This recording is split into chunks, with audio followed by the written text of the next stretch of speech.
Bonjour à toutes et à tous. Bonjour à tous.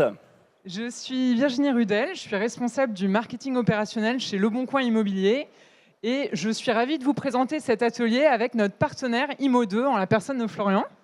Bonjour à tous, donc Florian Mas, cofondateur du média Imo2.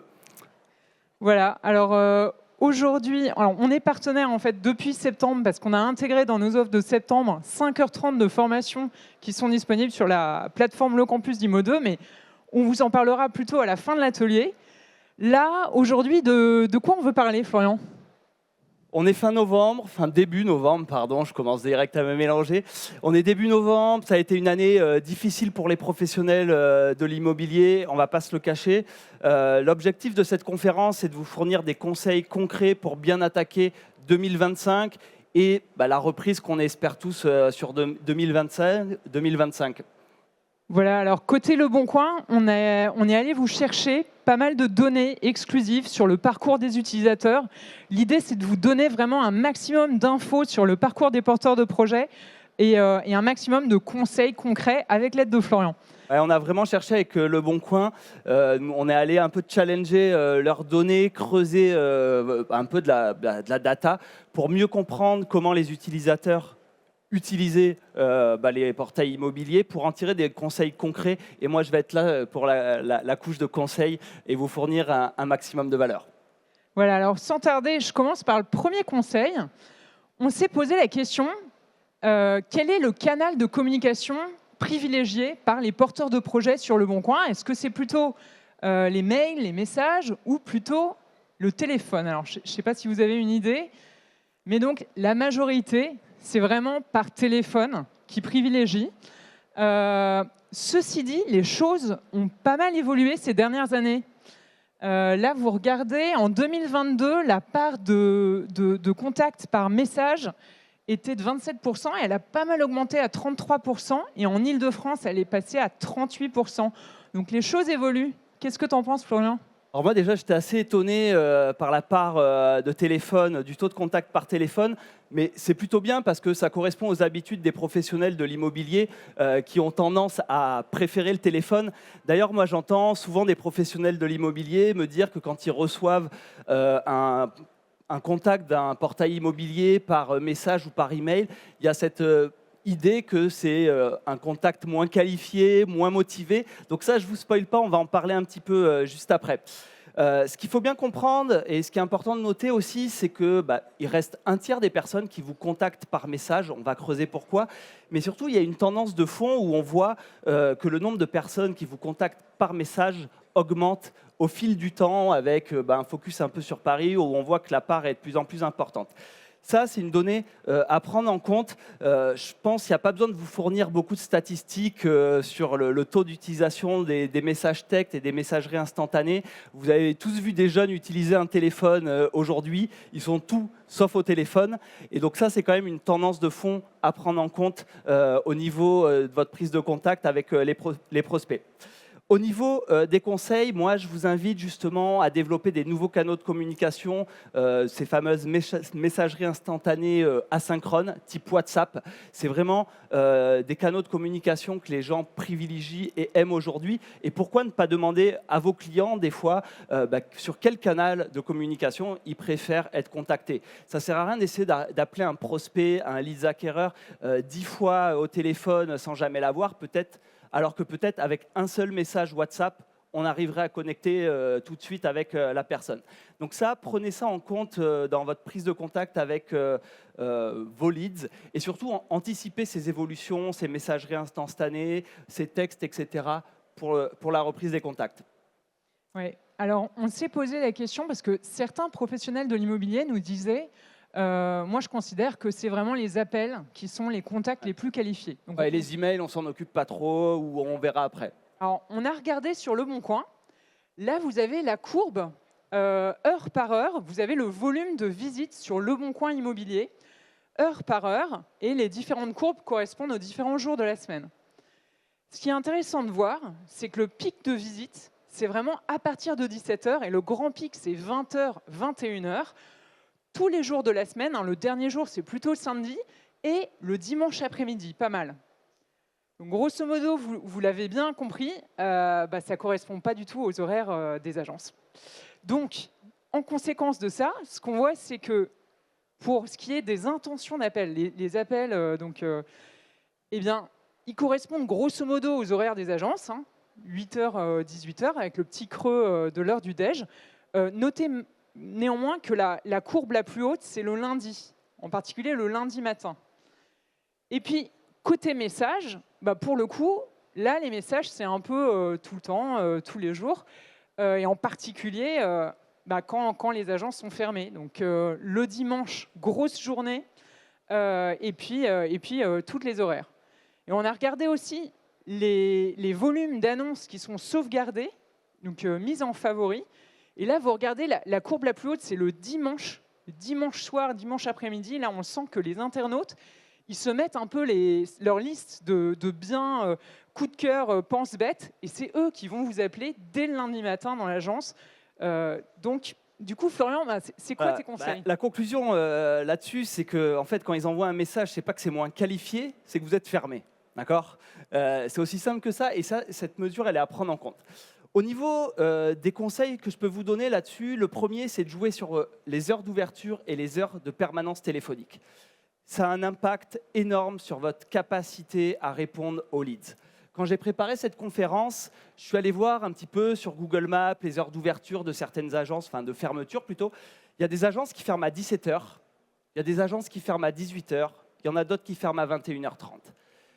Entre 17h et 21h30, c'est une énorme possibilité de réception d'appels, une énorme différence dans la capacité à générer et à qualifier les leads, puisque ce qu'on sait, c'est que plus l'acquéreur a une réponse vite, plus il a de chances de travailler avec l'agence, surtout dans le cadre d'un mandat simple. Donc ça, jouez avec les permanences téléphoniques, les heures d'ouverture. Mon deuxième conseil, c'est de prioriser le lundi matin. Vous devez adapter votre agenda pour que le lundi matin, prioriser les rappels. Et ça, c'est vraiment une chose à prendre en compte. On l'a vu avec le pic le dimanche. Ils sauvegardent le dimanche soir et le lundi, ils appellent. Donc, adaptez votre agenda, adaptez vos permanences téléphoniques à cet enjeu. Dans la même logique, lundi, mardi, mercredi, c'est là où il y a le plus d'appels et d'emails. Donc, pareil, adaptez tout ça. Alors, je sais que ce conseil, il n'est pas si simple à mettre en place, notamment sur les heures d'ouverture, sur la permanence téléphonique, surtout au temps de l'équilibre vie pro, vie perso. Et ça, j'en reviens un petit peu aussi du coup au conseil d'avant, c'est mettez en place des moyens de communication asynchrones, type WhatsApp.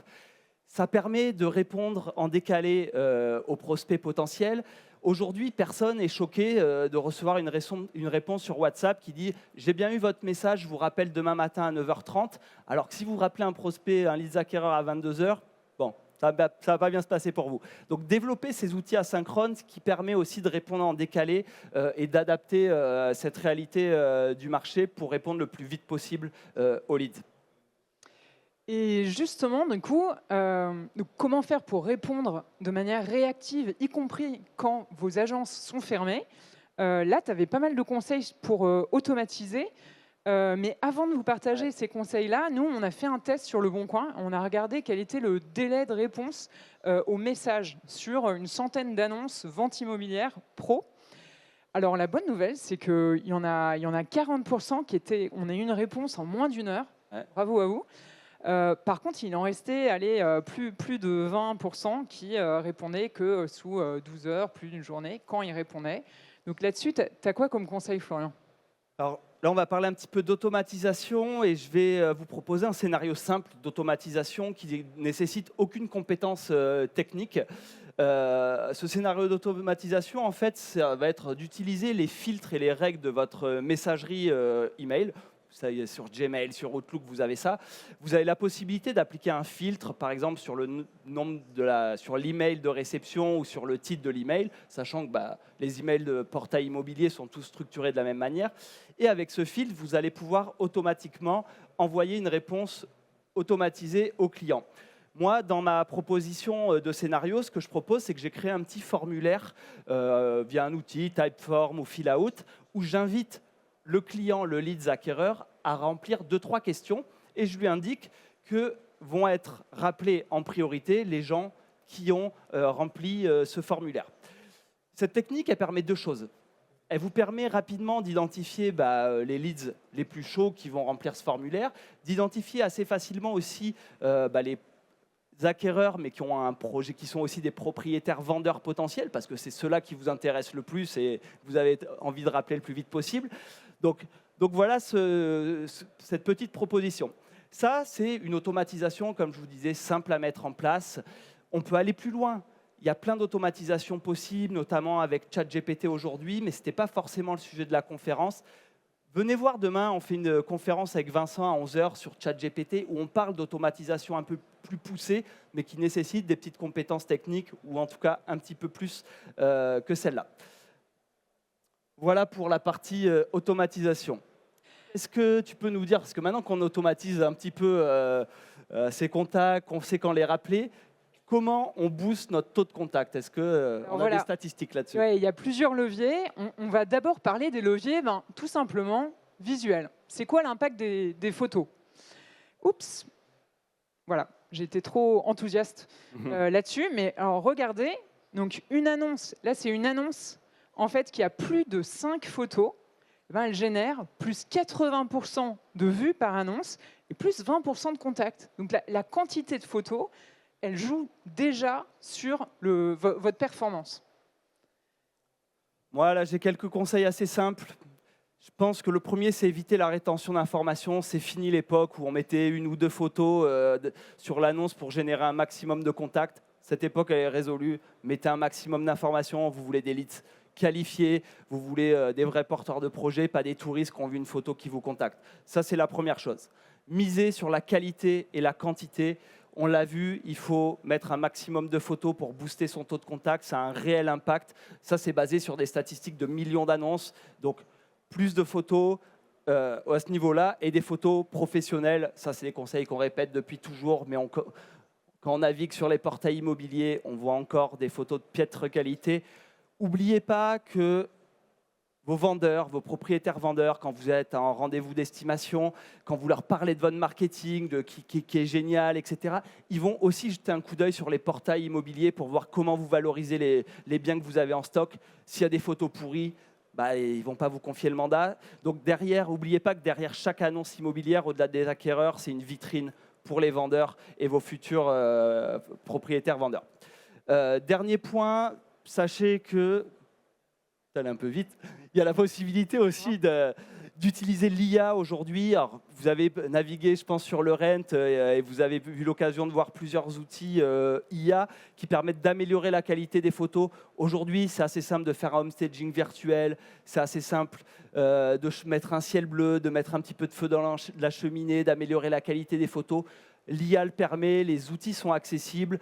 Il y a des outils comme IA Créa, HomeKey, mais plein d'autres que vous aurez l'occasion de découvrir. Donc, exploitez ces outils pour améliorer la qualité de valorisation de vos propriétés sur les portails immobiliers et notamment Le Bon Coin. Super. Ce qu'il y a d'autre comme levier? Souvent, les photos, on pense aux visites virtuelles, aux vidéos. Avant de parler de ça, je suis allé un peu vite. Ouais, on voulait vous parler aussi de la première photo sur la page de résultats, donc celle qui va un peu être la porte d'entrée finalement pour en savoir plus sur votre bien. Clairement.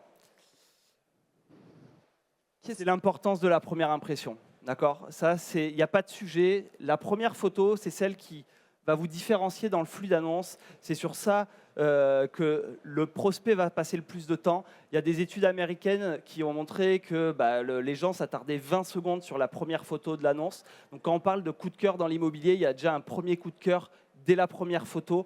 Et c'est ça qui va donner envie d'aller plus loin et de découvrir l'annonce et de vous contacter. Je vais faire un petit parallèle avec les youtubeurs, donc les professionnels sur YouTube.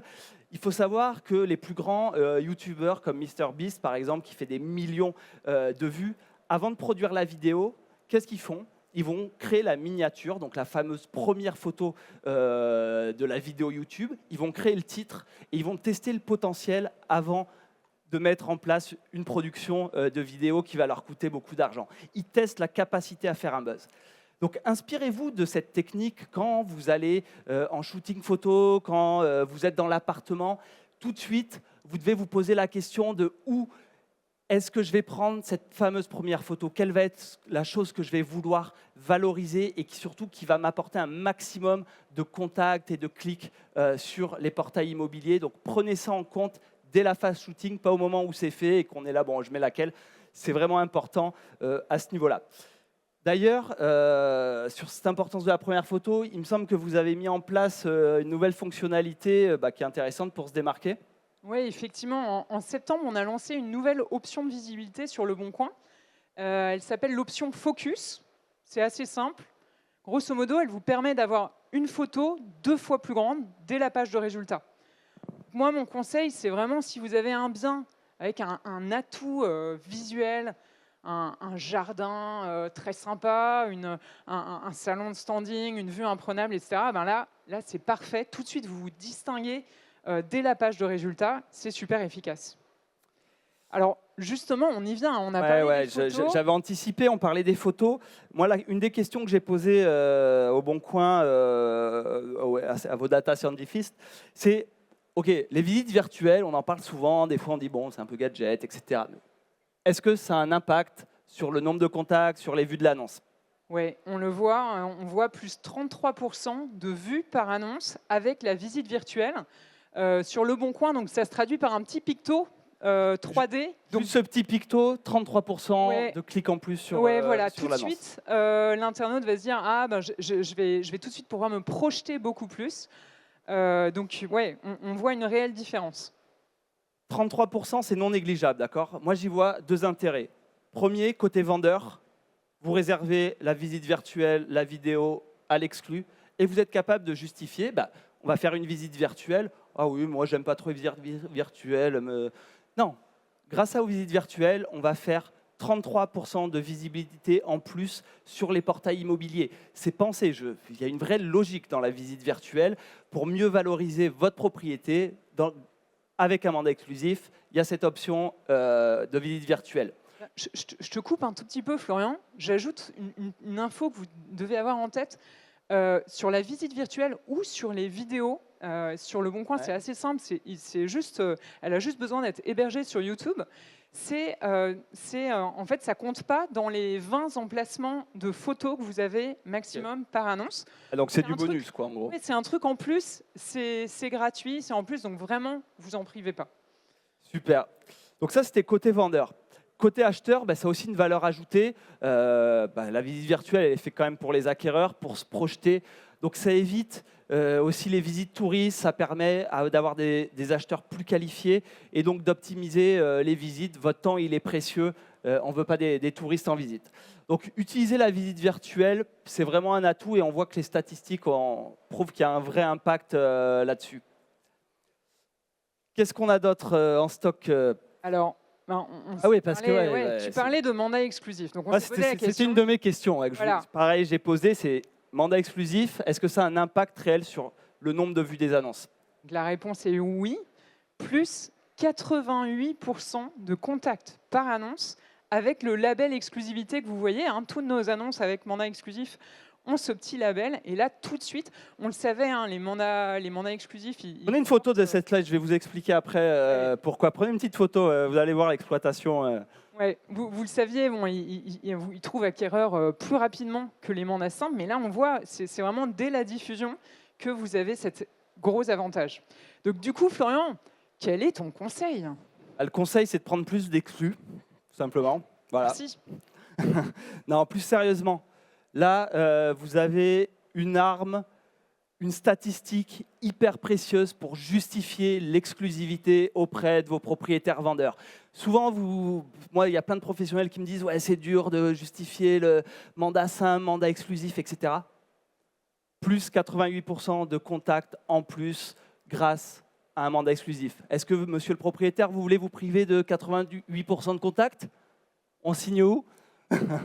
Donc ça, cette stat, elle est hyper intéressante. Et surtout, ce n'est pas vous qui la donnez, d'accord? C'est une statistique Le Bon Coin, basé sur l'analyse de millions d'annonces immobilières. Donc si le propriétaire il vous demande « Oui, mais bon, qui c'est qui dit ça ?» C'est le Bon Coin, c'est pas nous, c'est basé sur des millions d'annonces. Ça a été analysé, plus 88% de contacts en plus grâce à une exclue. Ça, c'est utiliser cette statistique dans vos boucles de service, dans votre argumentaire commercial. C'est vraiment un levier pour signer de l'exclu. Ouais. Alors, tu avais une autre question, Florian, pour moi. Ouais, autre question que je vous ai posée, c'était toutes ces options de remontée d'annonces que vous avez sur le Bon Coin ou sur d'autres portails. Est-ce que ça marche vraiment ou est-ce que c'est des petits gadgets sympas? Je vous l'ai posé comme ça. Voilà. Eh bien, la réponse, elle est évidente. Oui, c'est super rentable. Alors, je vais vous parler des différents leviers de visibilité. Le premier, c'est les remontées automatisées. C'est très simple, grosso modo, dès que vous avez une de vos annonces qui est en perte de visibilité, l'algorithme la détecte et la remonte en page de résultats. C'est automatisé, c'est 24 heures sur 24, 7 jours sur 7. C'est vraiment un confort et c'est un indispensable. Aujourd'hui, il y a 80% de nos clients qui en disposent. Et c'est très efficace. Le problème, c'est qu'aujourd'hui, ça ne suffit plus. Vous pourriez vous dire, bon, ben, moi j'ai mes automatisations, c'est super, voilà, j'ai la garantie qu'aucune de mes annonces disparaît en 5e page du Bon Coin. Donc non, ça ne suffit plus parce qu'aujourd'hui, on a un record en fait, de stock d'annonces sur le Bon Coin et ça s'explique tout simplement par le ralentissement du marché. En plus de ça, vous n'avez jamais été aussi nombreux de pros de l'IMO.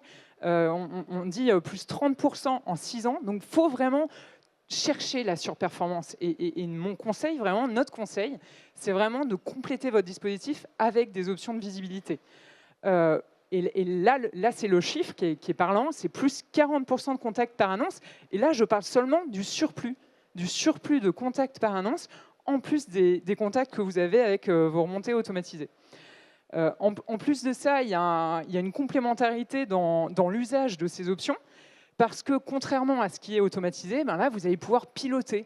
Vous allez pouvoir choisir, ben moi, je veux mettre ce bien, mon mandat exclusif, par exemple, mais aussi le moment où vous voulez le mettre en avant.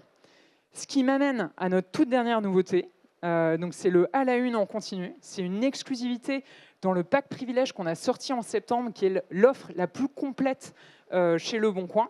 Et donc, il s'agit en fait d'un emplacement pour rester en tête de résultat, en rang 1 ou 2 de la page de réponse du Bon Coin, et ça pendant toute la durée de votre contrat, pendant 12 mois. Donc là, super concrètement, je vais dans mon compte pro, je choisis l'annonce que je veux mettre dans mon emplacement à la une aujourd'hui, c'est live, c'est instantané. Le lendemain, je peux choisir de changer parce que j'ai un rendez-vous client le surlendemain et le bien tarde à se vendre, etc. C'est hyper pratique et tout ça sans surcoût puisque tout est intégré dans le pack privilège. Moi, je ne vais pas forcément commenter les chiffres de performance de ce type de dispositif. C'est des dispositifs que vous devez utiliser aussi en fonction de votre zone de challenges, de la tension du marché et de vos problématiques actuelles. Moi, ce que je trouve intéressant, et j'aimais bien notamment l'option à la une, je trouve qu'au niveau métier, il y a des choses intéressantes à faire. Exemple, à un moment, vous allez chez votre propriétaire vendeur lui négocier une baisse de prix parce que vous avez fait une estimation, il avait voulu la tenter un peu plus haut, donc on va aller baisser le prix. Souvent, dans une baisse de prix, il faut quand même justifier un nouveau plan marketing. Et là, il y a un intérêt à dire, OK, on va baisser le prix, mais moi, ce que je vais vous proposer, justement, j'ai un emplacement à la une, j'ai des remontées d'annonces. Donc, suite à cette baisse de prix, on va utiliser ces options de visibilité pour générer des contacts. Et ça permet aussi de justifier la baisse de prix avec un argumentaire et un plan marketing dédié, ce qui est toujours une étape délicate quand on négocie cette fameuse baisse de prix. Donc, utilisez un peu aussi ces options au niveau métier pour les implémenter à des moments cruciaux où vous avez soit des points de négo, soit vous avez besoin de montrer à un propriétaire qu'il y a de l'activité sur son annonce. Et ça, c'est hyper important. Oui, merci. Ce qui nous amène au sujet de la rentabilité des investissements sur Le Bon Coin. Ouais, ça c'est le dernier point et dernier conseil que je voulais aborder. Aujourd'hui, il faut avoir une approche héroïste sur vos budgets marketing. Chez Imo2, ça fait 10 ans qu'on en parle, qu'on dit de mesurer, de traquer les contacts pour connaître votre coût par contact acheteur, votre coût par contact vendeur, pouvoir comparer Le Bon Coin, Se Loger bien ici, les coûts par contact. Malheureusement, c'est toujours un truc qui est mis un peu de côté par les professionnels de l'immobilier. Ils n'ont pas le temps, etc. Ils ne mettent pas les solutions de tracking. Première chose, premier petit conseil, première chose simple à faire pour le tracking des emails, c'est de créer, souvent vous avez une adresse monagence.com, il vous suffit de créer un email leboncoin@monagence.com, seloger@monagence.com, et sur chaque portail de mettre ces emails différents avec une redirection automatique vers la boîte de l'agence. Mais ça vous permet de comptabiliser assez facilement combien de messages ou d'emails vous recevez de chaque portail. Pour un moment, comptez et comparez à vos budgets le ROI, parce que c'est ça qu'on veut, c'est connaître le coût par contact pour pouvoir arbitrer sur les budgets. Ça, c'est mon premier conseil, c'est facile à mettre en place. Ensuite, pour ceux qui veulent aller plus loin sur le tracking, il y a des technologies de scrapping email qui permettent d'automatiquement comptabiliser les emails. Et il y a aussi des technologies de tracking téléphonique qui permettent de générer des numéros de téléphone que vous allez après mettre sur chaque portail pour suivre le nombre d'appels de chaque portail et calculer votre ROI. Ça, c'est des solutions un petit peu plus avancées et techniques à mettre en place, mais je vous invite vraiment à vous pencher là-dessus parce que vous devez arbitrer avec vos budgets marketing. Justement, sur ce point, Le Bon Coin, vous avez mis une option de tracking, moi, que je trouve vraiment intéressante sur la partie téléphonique. Tu peux nous en toucher 2 mots ? Effectivement, dans nos nouvelles offres, on a intégré le suivi d'appel ou ce qu'on peut appeler aussi le call tracking. Donc concrètement, vous allez pouvoir avoir sur chacune de vos annonces diffusées le nombre d'appels qui ont été générés sur cette annonce. En plus de ça, vous allez avoir le taux de réponse, donc le taux d'appels décrochés. Donc ça, c'est une stat super intéressante pour optimiser votre organisation et votre efficacité. En plus de ça, vous allez recevoir une notification email à chaque fois que vous allez rater un appel. Et évidemment, sur cette notif, là, vous avez la capture, vous avez toutes les informations dont vous avez besoin pour rappeler le contact le plus rapidement possible. On sait que dans votre métier, souvent, c'est le premier contacté qui est le premier servi. Donc, être super réactif, on sait que c'est un élément clé. Et du coup, cette notif email, elle prend tout son sens là. Et dernière chose, vous avez aussi un call whisper. Donc, en fait, à chaque message, vous avez, alors je ne vais pas vous le faire chuchoter, à chaque appel, vous allez avoir effectivement un message qui va vous dire cet appel provient du Bon Coin. Voilà, et du coup, juste avant de vous mettre en relation avec votre interlocuteur. Donc ça, c'est aussi très intéressant parce que justement, Florian en parlait, il faut suivre son ROI. Là, vous allez pouvoir avoir une notion de d'où vient cet appel, qui m'a donné quoi, etc. Dernier conseil, et pas des moindres, il est assez basique, c'est rappeler 100% des leads.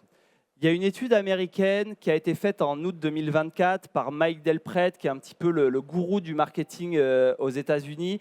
Il a fait ce qu'on appelle une étude secret shopping. Donc en français, c'est client mystère. Donc il a appelé et contacté des agences, un panel d'agences immobilières. La statistique, c'est que 47% des demandes auprès d'acquéreurs, des demandes des acquéreurs n'ont jamais été rappelées. Une personne sur 2 n'a jamais été rappelée. C'est une étude américaine. J'espère qu'on fait mieux en France, mais il y a quand même cette réalité que beaucoup, pendant longtemps, les acquéreurs ont été délaissés sur les portails immobiliers. Les professionnels se sont concentrés sur les propriétaires vendeurs. Rappelez tout le monde, vous avez un énorme levier de business caché parce qu'oubliez pas que derrière tous ces acquéreurs, il y a des gens qui veulent vendre, il y a des propriétaires, il y a des gens qui ont des beaux projets d'acquisition avec lesquels vous allez pouvoir faire du business et surtout, il y a des acquéreurs déçus par leur première expérience avec un professionnel de l'immobilier qui, dans 5 ans, quand ils voudront mettre en vente, passeront plus par du PAP que par un professionnel naturellement. N'oubliez pas ça. Donc, c'est assez basique, mais mettez en place des process pour vous assurer que vous ou vos équipes rappeliez 100% des contacts des portails immobiliers. 1 sur 2 n'est pas rappelé, c'est hallucinant.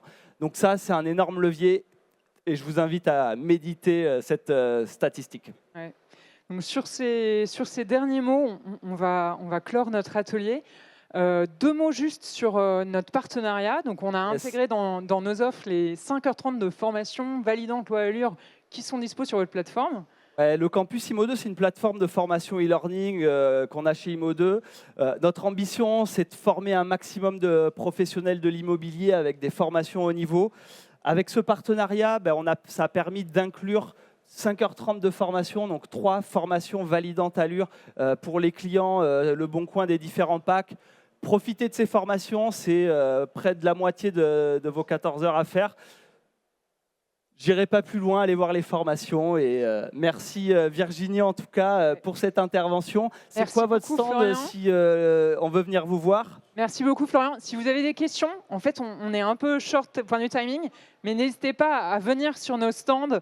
On est en F22 à 07 et vraiment on sera ravis si nos conseils ont été utiles et si vous voulez en savoir plus, n'hésitez pas à venir et vraiment on sera ravis de répondre à vos questions. Sachant que c'est l'heure de l'apéro et sur le stand IMO2, il y a la célèbre et fameuse bière qui vous attend.